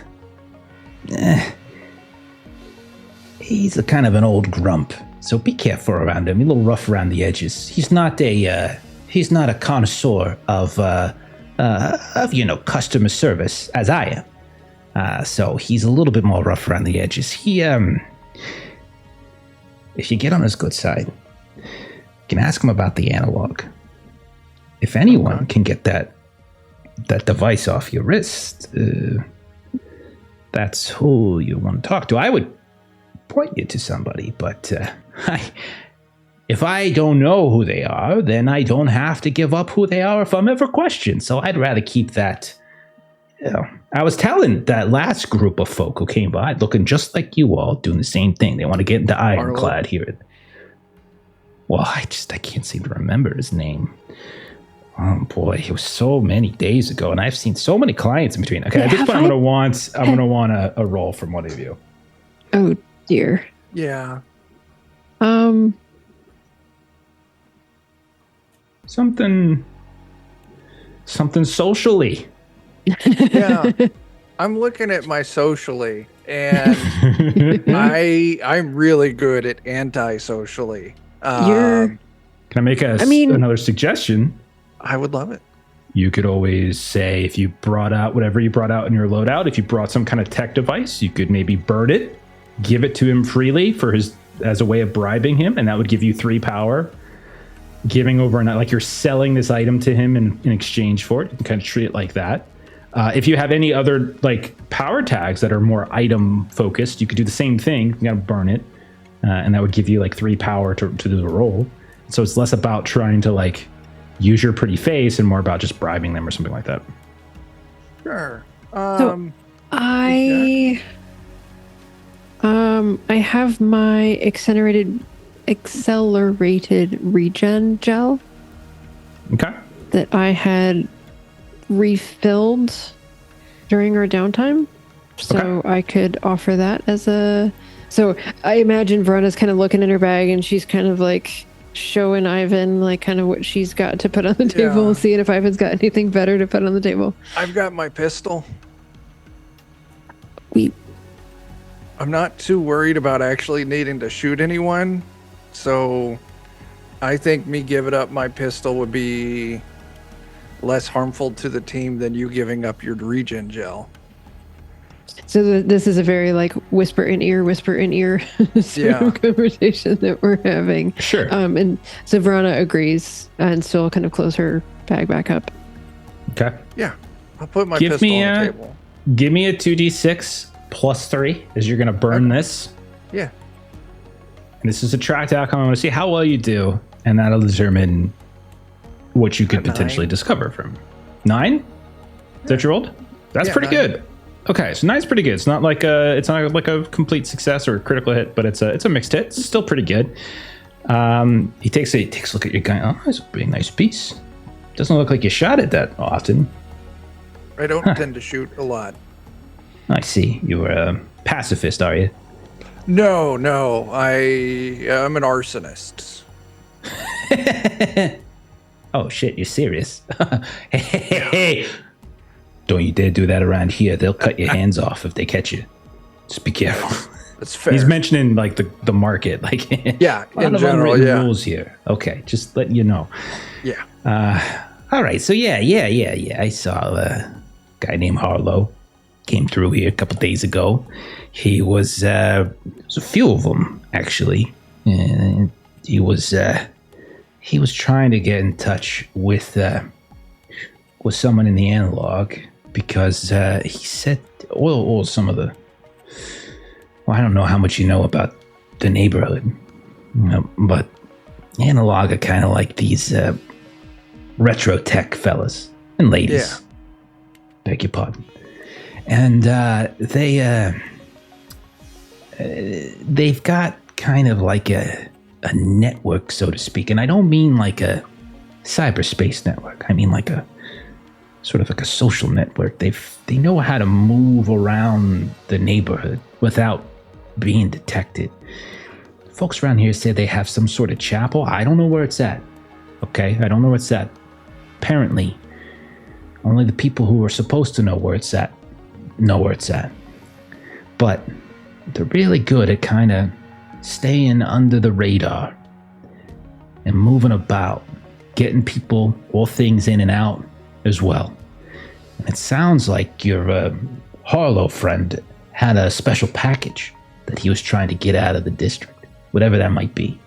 I don't know if it was tied up with what Ironclad was all in a huff about, but he was asking me about it, and I said the same thing to him. Like, I don't really know. I don't like to know too many things. I know people who know things, and that's all I really need. I don't need to know the things myself. Understand? Okay. It's that firewall, right? Isn't that what hackers call it or something? Anyhow, talk to the analog. See if you can get it in. They might know a thing or two more. Super helpful. One final question. Okay. Victorian era romance novels. Oh gosh, yes, I got tons of those.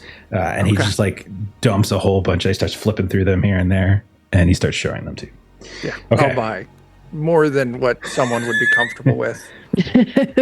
We will cut out of the glow market and finally return to Agaricus and Mallory, who are standing in the hallway outside of Isla Faye's apartment.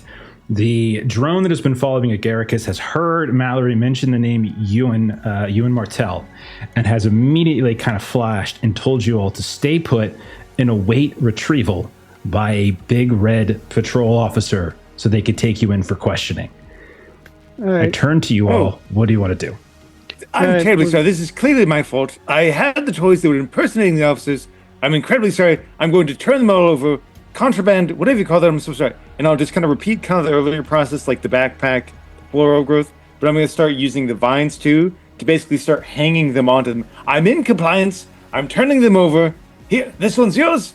This one's yours. This one's yours. Almost like hanging ornaments off the drone and just like having the vines attach the things to it to basically just like create a bunch of little things that all glom themselves onto the drone to block its ability to look around. You can very much try to do that. So that's going to be a roll.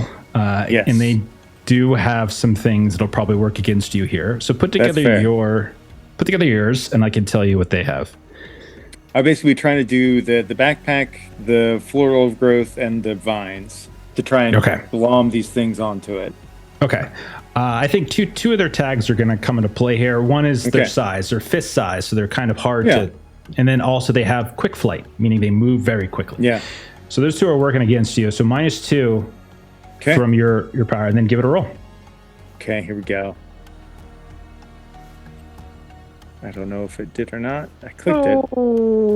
That's well. a 6. Okay. So as this thing... I'm in compliance. Okay. I respect your authority.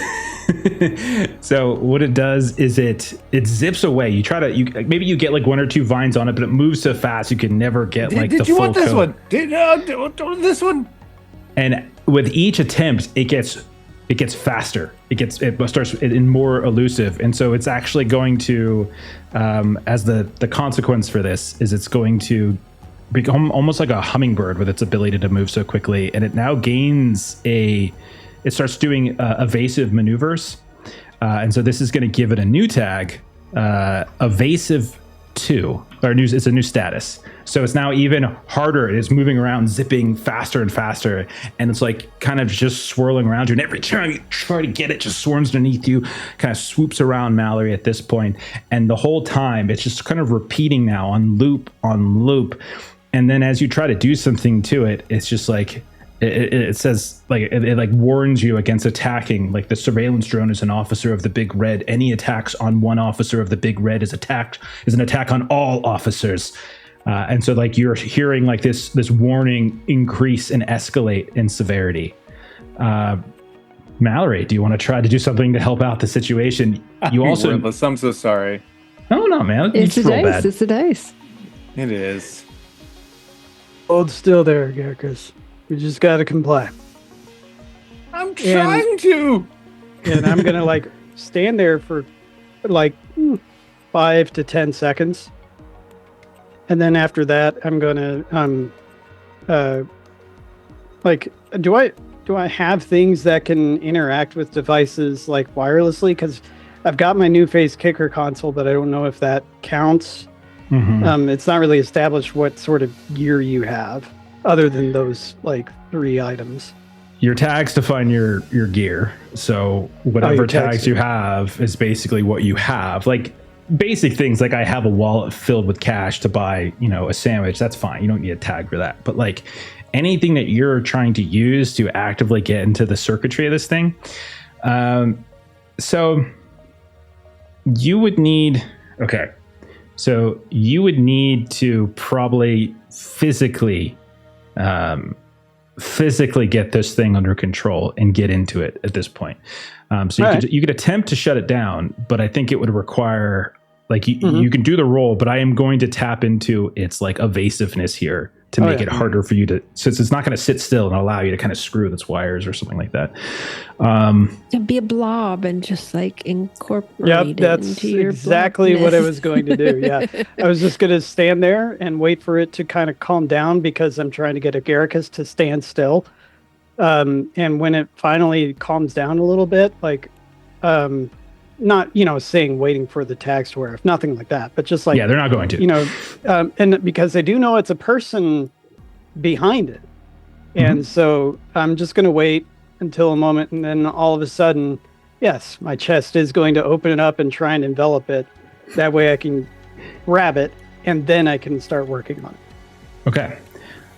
Working against you in this situation is its quick flight. It's evasive -2 now, so starting to take evasive maneuvers. So you have a -3 from its tags right now. I don't think its fist size thing is going to come into play. I think that actually, in some cases, that might make it easier for you to envelop it. I'll just let the other 2 ride. So my overall plan is if I can get this, then I can get to work on it. So are we doing two separate things, like seeing if I can get it and then seeing if I can work on it? Yeah, it's or like a setup thing you're doing. Okay. Yeah. All right. I mean, So so in the game, every thing that you come up against, like every adversary, has different limits, and the limits you guys, it's not public info. You don't know what that is. Right. So like it could be something like hurt or subdue. It could be something like destroy. It could be something like shut down or take over. Like you don't know what they are. And so things like taking actions to discover those things is what is like what you can use the discover ability for. Yeah. But it is a drone. So you would know that it's small. You could probably destroy it. You could probably, if you could get a hold of the damn thing, probably get into its circuitry and maybe shut it down. So those are things. And if you had the right kind of equipment, you might even be able to kind of take it over. In this case, that might be a little bit more difficult, but like you could probably make some intuitive leaps. So Right. So mechanically though, Adam, is that you're going to make the roll, and then you spend your power how you want to spend your power. And so like you could spend your power to apply tags to it. You can spend your power to remove tags from it. You can spend your power to learn something about it. So like you make the roll, and then you decide based upon your roll, like what effect are you going to buy with your roll, essentially. Right. So what my question was though is like, because I'm trying to grab this thing to hack into it, do I add my hacking tags now, or do we wait to see if I can grab it? That was. I would say wait to see until you can grab it. Yeah. All right. So I'm going to use elemental body and transform specific body parts. Okay. So those are 2 tags. Just a -3. So you got a -1 on this roll. So 2d6 -1. Oh, well, you got this. Oops. And that's a 7 because it's not hacking. I can do it. Okay, so you managed to. It's a 7 is a mixed hit, so it means you get it with some consequence. Okay. So it's been kind of zipping and moving around. You succeed, so you do get a hold of it. However, I am going to escalate the situation. They have mentioned the fact you have to like stay still until like Big Red someone comes.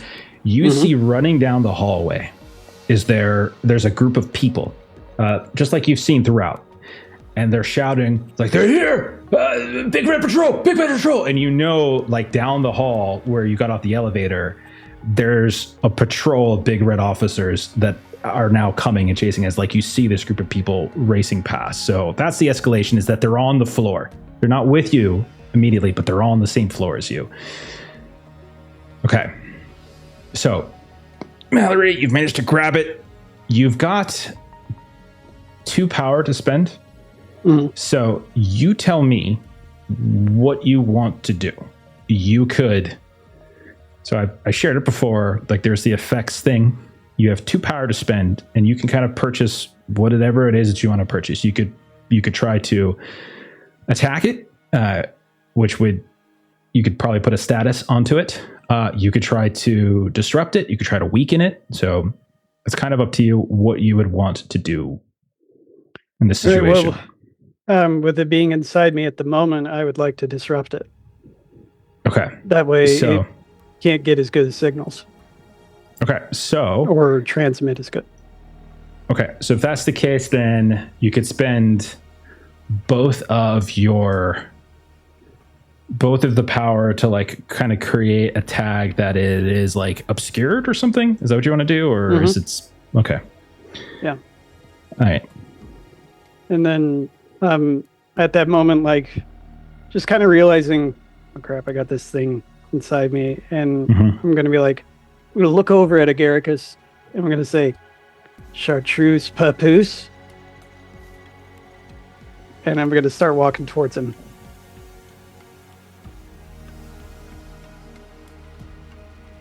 And like, I'm going to try and get on top of him so he can like, and then I'm going to be like, run.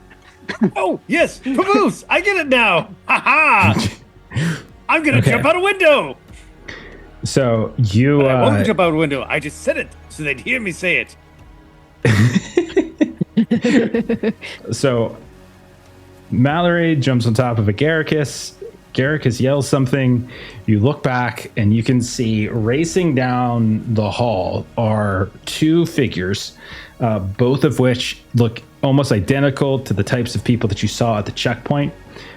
They don't have like a full suit, but they have like this torso suit. Their faces are covered. They have guns out. They're visible at the far end of the hall. They're kind of cutting off your ability to get to the elevator. This is the danger that is now threatening. Mallory, you can feel the thing zipping around in your stomach, but for right now, it does seem to be restrained. So you don't think that's the immediate danger. At some point, that might be a problem.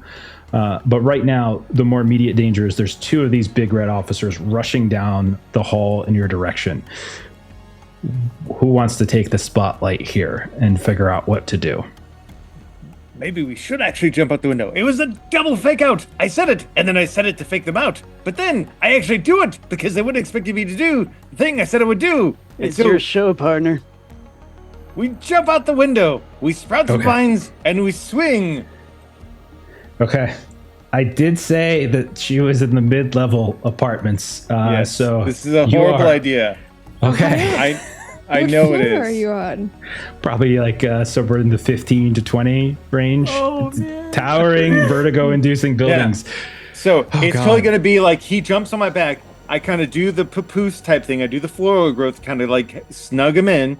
I do the vines to swing, and then I kind of harden up my my bark-like armor so that we can kind of die hard it. Like jump out, swing, and bust through a window, like not all the way down, but just kind of Okay.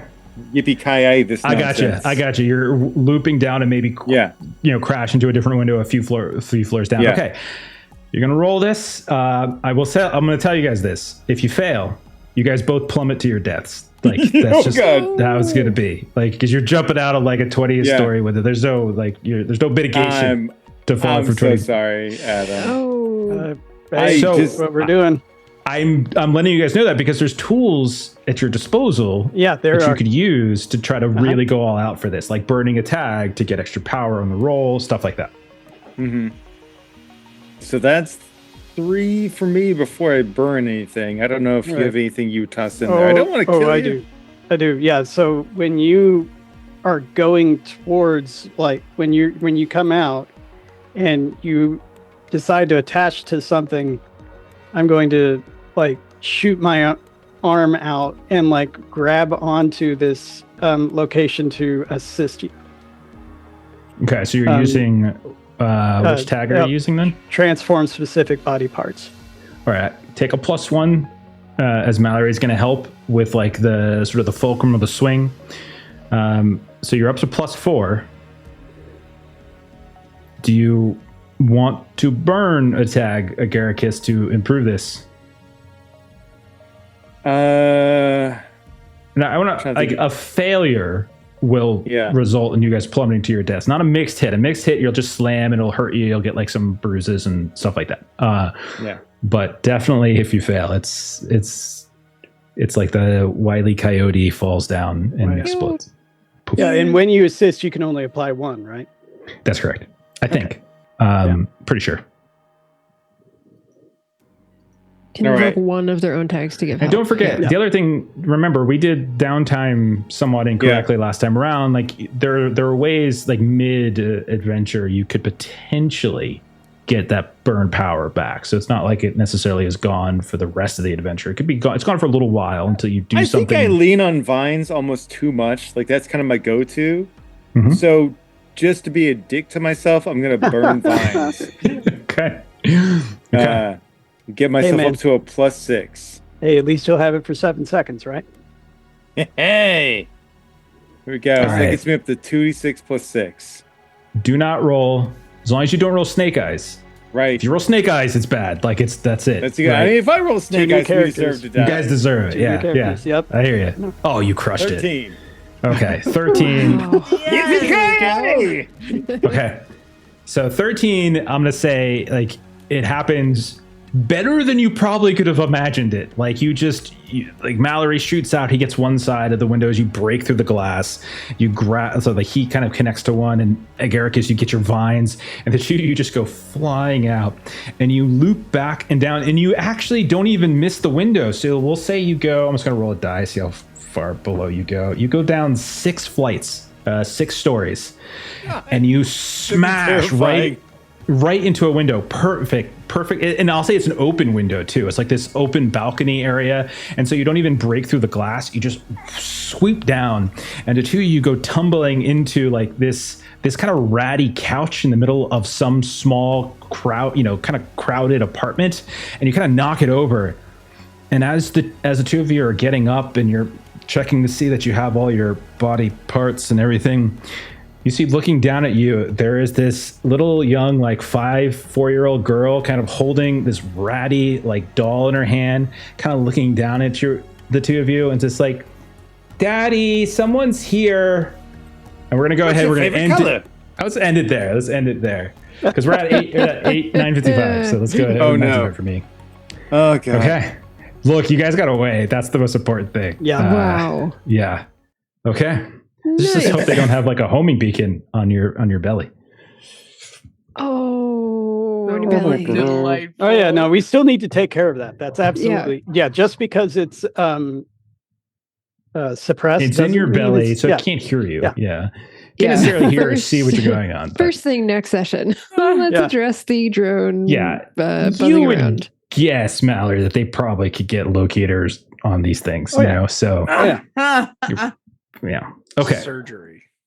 All right. So that's where we're at. Okay. So Glow Market went pretty well, right? I think it went pretty well. We got all Pretty kinds of good. good info. Hey, ours went really well. Yours was very exciting. I was nervous for you. I didn't think you guys would like. so nervous. I didn't think you pissed off to give Big Red. toys to children, and it turned into roller die. Things escalated quickly. Oh goodness. Okay. I mean, Garrett So just wanted to do that as much as he wanted to save whoever this other dude is. He really just wanted to give the toys. Aw. Like, what's he convinced himself in the cover someone story? you can give. You have this little girl you can give a toy to. Replace her ratty little doll. You go. Aw, yay. That's why I put that there, is to give you an opportunity. I know. All right. Anyhow, okay, that's it. Let's hang on. There's some things we haven't. One of the things we haven't been doing is we haven't been doing these end of session questions, these credit roll, but they don't have like a mechanical thing, but they're just sort of questions. So let's just do this once to see if we like this. What did the crew achieve, and what new trouble did you get into? So what did you achieve? Let's start with the first part. We achieved information that we knew that the guy that came before us was trying to use the analog to do the job. And you also got like a potential person who might make a connection between you and that group. Okay. Let's see. We let Ms. Faye know someone's trying to do something about it. But yeah, she's also definitely aware of you. Risk. Yeah. Yeah. You also kind of brought her into that moment too, so you might have gotten her. We ruined a teacher's life. So that's some of the trouble you got into. Plus, you guys had to run for Big Red. What were the highlight moments of the episode? Digits, getting digits. Digits were pretty good. Yeah. The meet cute was pretty good. It was pretty fun. Okay. Clearly, Cowabunga swinging off the side of a building. The That was really chartreuse fun. caboose. Individually, what was the most important thing that happened to each PC? What do you think? I didn't open fire and say who wants bacon. So No. Wow. That would have been a very quick adventure. It would have been over real fast. Okay. So fast. All right. We learned that Verana did you buy Frankenstein? Are you a Mary Shelley Hollow novel fan? oh, that was so great. I probably already have it, but because we were doing a transaction, she will definitely take another one and see what might be different about this version. Okay. All right. Mallory, is gonna have a tummy ache. Maybe that's the most important thing. Yeah, no, it's just like most important thing. Know that those things can hear everything. Yeah, Oh yeah, for sure. yeah. Ivan, what's the most important thing? I'm Ivan. I made friends and bought friend. romance novels. You made a 65-year-old friend, a 65-year-old toddler. It's pretty great. Let's see. No one marked decay. No one replaced a theme. No one had a moment of evolution, and no one went out in a blaze of glory. Okay. So yeah, we're good. Yep. All right. So that's just it's just credits. I think that's their credit rolls, what they call it. All right. So let's go ahead and do some closing plugs. We'll get on out of here.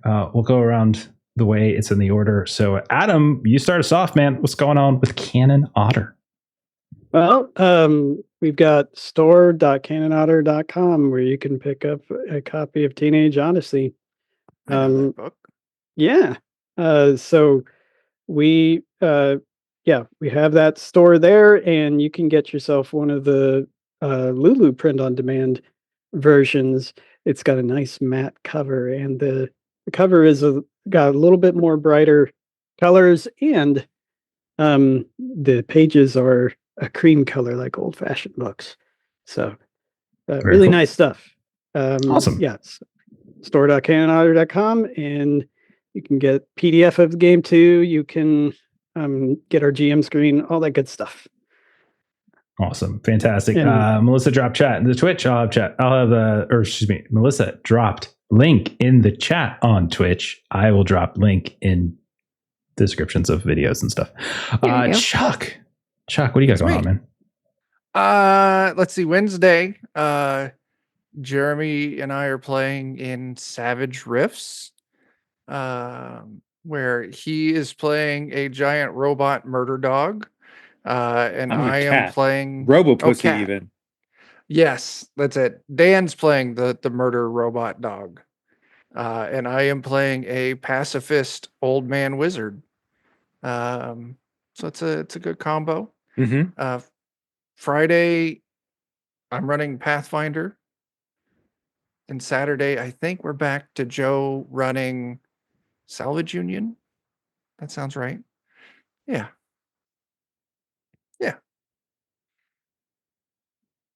I'm muted. Sounds very cool. Maitre, can you tell us a little bit about where we can find you on the grand old internets? Yeah, I'm on YouTube. I'm Maitre Plays Games, and I make system agnostic or multi-system content that centers the game and player experience the tabletops that you should check out if you feel like checking out.